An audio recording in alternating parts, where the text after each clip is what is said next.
السلام علیکم ورحمۃ اللہ وبرکاتہ۔ آپ کے اسلامی یوٹیوب چینل کی یہ ویڈیو بنگلہ دیش، پاکستان اور بھارت کے ان مسلمانوں کے لیے ہے جو احادیث کا انکار کرتے ہیں اور اس پر عمل نہیں کرتے۔ اپنے اس چینل کو سبسکرائب کریں اور اس ویڈیو کو زیادہ سے زیادہ شیئر کر دیں۔ جزاک اللہ۔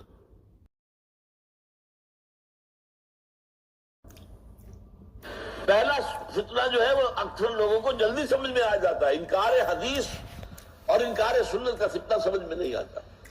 بڑی لچھے دار باتیں غلام احمد پرویز کی، اس کا نام بھی غلام احمد بدبخت کا، وہ غلام احمد قادیانی، یہ غلام احمد جو ہے پرویز، اور جس بڑے پیمانے پر اس نے فتنے کو پھیلایا۔ اور بھی بہت سے لوگ ہیں، کوئی اکیلا نہیں ہے وہ، مولانا اسلم جہراج پوری ہو، مولانا عبداللہ چکرالوی ہو، خود سر سید احمد خان مرحوم ہو، ان سب نے اس فتنہ انکار حدیث اور فتنہ انکار سنت کو ہوا دی۔ میں آپ کو یہ بتا رہا ہوں کہ الہدا محض الہدا پر نظام نہیں بن سکتا جب تک کہ سنت عید نہ کی جائے۔ اس حوالے سے آپ سمجھیے کہ الہدا ہدایت۔ اب غور کیجئے، یہ حضور سے پہلے جو 1.25 لاکھ انبیاء آئے ان کے پاس ہدایت نہیں تھی؟ سوچئے، اگر نہیں تھی تو پھر نبی کیسے ہوئے؟ قرآن سے گواہی دے رہا ہوں، انا انزلنا التوراۃ فیہا ھدی و نور، ہم ہی نے تورات نازل کی تھی، سورہ مائدہ کی آیت ہے 7ویں رکوع کی پہلی، ہم نے ہی تورات نازل کی تھی، اس میں ہدایت بھی تھی، نور بھی تھا۔ آگے چل کر فرماتے ہیں انجیل فیہا ھدی و نور، اس میں بھی ہدایت بھی تھی، نور بھی تھا۔ تو نبیوں کے ذریعے ہدایت تو آتی رہی، لیکن ہوا کیا ہے؟ ہدایت تدریجاً ترقی کرتے ہوئے اپنے مقام کمال کو پہنچی ہے محمد رسول اللہ صلی اللہ علیہ وسلم۔ اور اس بات کو سمجھیے کہ اس کا تعلق کس سے ہے؟ اس کا تعلق ہے انسانی نوع انسانی کے ذہنی ارتقاء کے ساتھ۔ جیسے جیسے ذہنی ارتقاء بڑھا ہے، ہدایت کا درجہ بھی بڑا ہوتا چلا گیا۔ اب آپ سوچئے، اگر پہلے دن قرآن دے دیا جاتا تو اسے سمجھتا کون؟ پرائمری کا آپ کا بچہ ہے، آپ پی ایچ ڈی ڈاکٹر اگر لا کے رکھ دیجئے اس کے لیے، انہیں ٹیوشن دے دیں گے، پڑھائے گا کیا اس کو؟ پڑھائے گا تو وہی جو پرائمری کا بچہ پڑھ سکتا ہے۔ لہذا جیسے جیسے جیسے جیسے جیسے جیسے انسان کے شعور کی ترقی ہوئی، ذہنی ترقی ہوئی، فکری ترقی ہوئی، فلسفیانہ ارتقاء ہوا، ہدایت خداوندی بھی بڑھتی چلی گئی، تاں کہ آج سے 1400 برس پہلے نوع انسانی بحیثیت مجموعی شعوری اور فکری طور پر مالک ہو گئی۔ اب الہدا، اب ہدن نہیں، الہدا، the guidance, the total guidance, the complete guidance دے دی گئی۔ اس فرق کو اگر آپ نہیں سمجھیں گے تو پھر وہ فضیلت محمدی تو سامنے نہیں آئے گی۔ اس میں بلکہ ایک لطیف انداز میں بات کہا کرتا ہوں میں، تورات کی حفاظت کا ذمہ اللہ نے نہیں لیا۔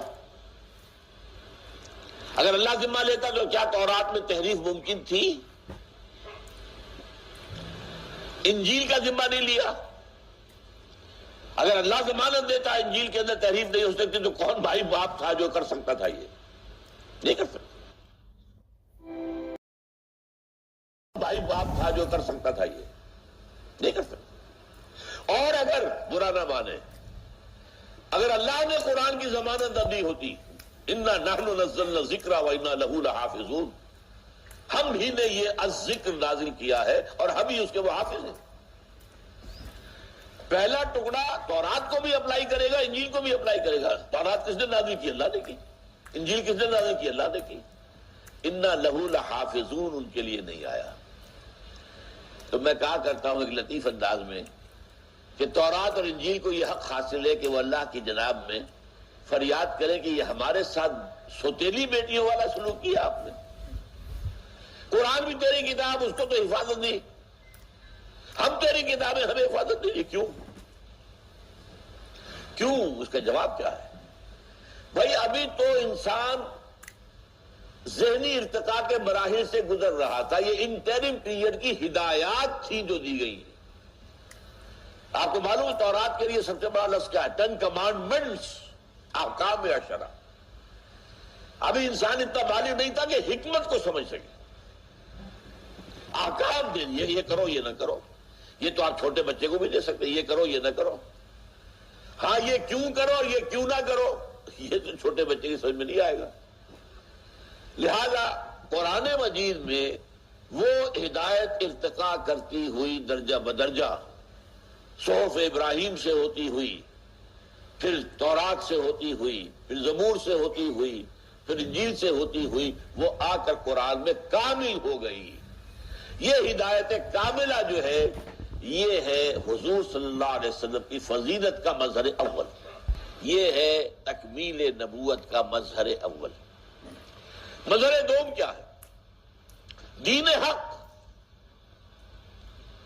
اور ان دونوں کی تکمیل قرآن مجید میں آتی ہے۔ الیوم اکملت لکم دینکم واتممت علیکم نعمتی، یہ اتمام اور اکمال، یہی تو موضوع ہے میرا، اتمام، تمام کر دینا، پورا کر دینا، بڑھتا رہا۔